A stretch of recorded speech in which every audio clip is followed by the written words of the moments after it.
Olá, seguimores, tudo bem? Eu tô bem. Eu sou Colucci, VP ID de VH, NST IR Communications, e nesse vídeo da NEC eu vou falar um pouco sobre IR para IDE. Então, vamos entender como fazer IR para IDE. Vamos lá. O que será abordado? Primeiro, o que é IR? Supply versus cooperação. Quais são os mínimos de uma cooperação? Quando a IR deve acontecer? E como ter uma rotina e traquear minha cooperação. Mas, primeiramente, o que é a IAR? A IAR é International Relationship. E o que é essa International Relationship? Não é apenas para a cooperação, mas todo o relacionamento e nutrição internacional que é necessário para que ambas as partes possam existir.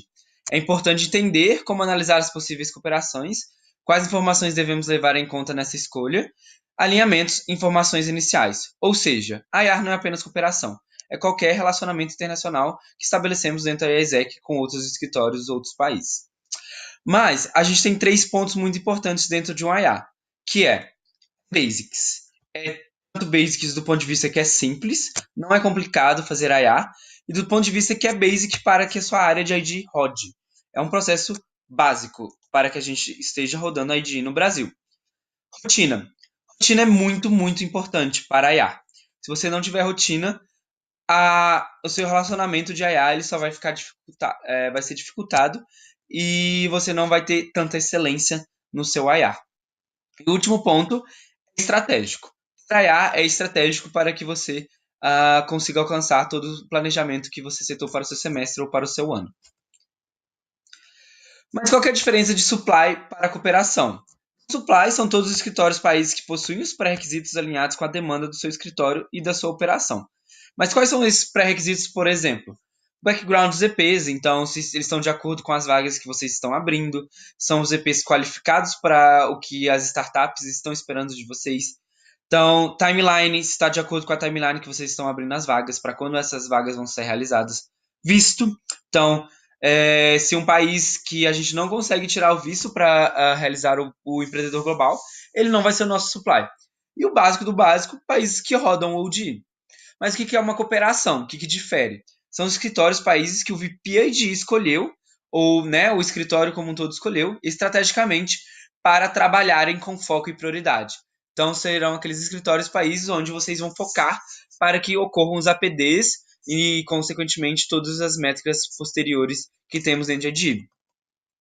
Também temos uma coisa em comum entre supply e cooperação, que é o processo que a gente tem que fazer de análise.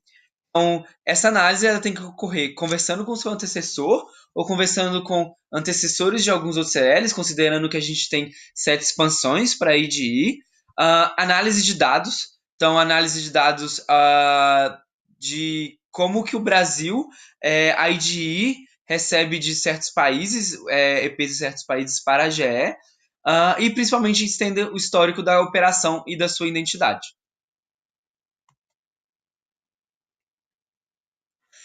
Só que a gente tem que ter alguns mínimos para uma cooperação, correto? Correto. E quais são esses mínimos? Primeiro, comunicação efetiva e rápida. Sim, vamos ter uma comunicação boa e fast responding. Então, uma dica para a comunicação: grupos de WhatsApp são muito eficientes. 2. Metas estabelecidas e de acordo com a realidade. Não vamos meter o louco, gente. Vamos fazer análise de dados, entender qual é o número que a gente quer alcançar com aquela cooperação. Rotina, rotina e rotina. Já falei, vocês vão ver, eu vou repetir muito nesse chat. Rotina é muito importante para a IA. 4. Resultados.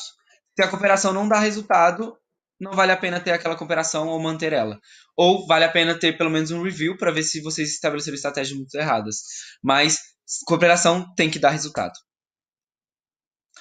Mas assim, quando eu tenho que fazer o IR? Quando o IR deve acontecer? Ele deve acontecer todos os dias, todas as semanas, todos os meses, todo o semestre, durante toda a sua gestão. Seja você membro, seja você TL, seja você VP. Mas os pontos que devem ser considerados e quando deve acontecer o IA. Ele deve acontecer na timeline. Tá, por que ele deve acontecer na timeline? Para evitar falha de comunicação e a não entrega de resultados. Sempre considere a sua timeline e a da sua cooperação para definir as ações. Assim como a sua área, um ponto muito importante, e o seu time, você também terá o momento de building, de performing e de closing. Então encarem sua cooperação como time e estabeleçam esses momentos que são muito importantes. Um ponto muito importante também, as fases das cooperações. Então, explore, primeiro é explore and approach, que é basicamente analisar, contactar, definir metas e estratégias. Então, aquele primeiro momento. Depois vem o perform, que é garantir os APDs e as metas setadas. E, claro, o traquear essas cooperações em cima desses pontos estabelecidos. O prepare, prepare junto com a cooperação delivery e já comece a traquear os stands de OGX. E o delivery, hora do co-delivery e garantir os completed. Mas, Colucci, como que eu vou construir uma rotina e como que eu vou traquear uma cooperação? Então, primeiro ponto, por que ter uma rotina? Você vai conseguir entender os contextos, então contextos que está ocorrendo dentro do seu escritório e do escritório que você setou cooperação. Muitas vezes coisas de repente acontecem e atrapalham muitos resultados, então é muito importante disso. Track de resultados para projeção, então vocês precisam entender a futuro, o que vai ocorrer futuramente. Evitar trabalhar por demanda, isso não é legal, principalmente para IA. Não é legal você trabalhar por demanda. E garantir a comunicação. Quando que eu vou fazer isso, Colus? O ideal é que a rotina seja construída no início, no momento de building. Traquear essa cooperação é facilitada e deve ser baseada nas metas e resultado e feita semanalmente por meio de dados. Então, se você traqueia essa cooperação, ela vai ser facilitada no momento que você tem rotina. Mas como que eu vou fazer isso? Primeiro ponto, tenha touch points claros. Se você tiver touchpoints claros e setados, vai dar bom. Garanta o mínimo. Por quê? Se você garante o mínimo da sua cooperação, a gestão de tempo e resultados é facilitada. Seja data-driven, por meio de análises mensais. Por que a gente vai fazer análises mensais? Porque sem dados e sem uma visão holística do seu processo com sua cooperação, os trackings e os touchpoints não serão efetivos. E principalmente cultura de IAR na sua área. A IAR não é feita apenas pelo VP, é uma entrega da sua área. A sua área respira, seja membro, seja TL, seja VP, vocês vão respirar IAR. Para finalizar, uma mensagem, um bom IAR é o que vai garantir que o seu planejamento seja cumprido. Então, novamente, eu sou o Vitor Colucci, né? Sou NST IR Communications IDE. Tá aí meu telefone, meu e-mail. Fiquem à vontade para qualquer tipo de dúvida. Vocês podem me contactar. Eu estarei totalmente disponível para isso. Muito obrigado, gente. É muito prazer. E é isso aí.